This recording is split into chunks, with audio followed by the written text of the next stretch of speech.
बिस्मिल्लाहिर्रहमानिर्रहीम। अस्सलामु अलैकुम वरहमतुल्लाहि वबरकातुहू।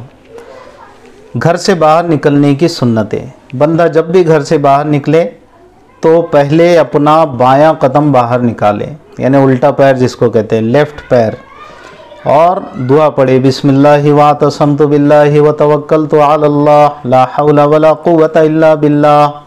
और बाज़ रिवायात में कलिमात भी आते हैं सिर्फ कि बिस्मिल्लाहि तवक्कलतु अलल्लाहि ला हौला वला कुव्वता इल्ला बिल्लाह। और इसी तरह एक इजाफ़ा और किताबों में मिलता है कि आयतुल कुर्सी भी ज़रूर पढ़ ले। आयतुल कुर्सी पढ़ने का फ़ायदा ये है कि 70,000 फरिश्ते अल्लाह रब्बुल इज़्ज़त इस बंदे की हिफाजत में लगा देते हैं। तो ये एक सुन्नत तरीक़ा है घर से बाहर निकलने का। फिर इसी तरह घर में दाखिल होने का तरीक़ा क्या है?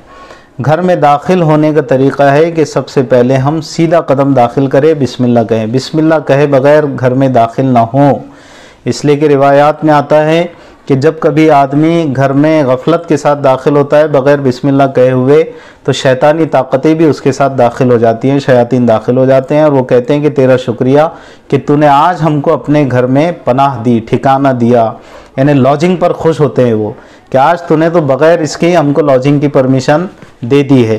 तो अब आप बताएं कि फिर इस तरह के हालात जब बनते हैं कि कभी बच्चा डर के उठता है, कभी घबराहट होती है, कभी कैसे अजीब व गरीब ख्वाब दिखते हैं, कभी घर में किसी किस्म की अजीब व गरीब आवाज़ें आती हैं, तो ये इस वजह से भी हो सकता है। एक वजह ये भी हो सकती है उसकी कि हमने जो गफलत के साथ हम दाखिल हुए हैं घर में बग़ैर बिस्मिल्लाह पढ़े और बग़ैर सीधा कदम दाखिल किए हुए, ये उसका असर भी हो सकता है। वल्लाहु ताला आलम।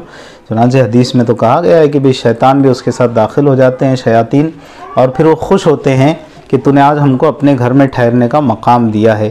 चुनांचे बग़ैर बिस्मिल्लाह के कभी भी घर में दाखिल ना हो, इसका बहुत ज़्यादा एहतिमाम किया करें। सीधा पैर दाखिल करें और बिस्मिल्लाह ज़रूर पढ़ लिया करें। अस्सलामु अलैकुम व रहमतुल्लाहि व बरकातुहू।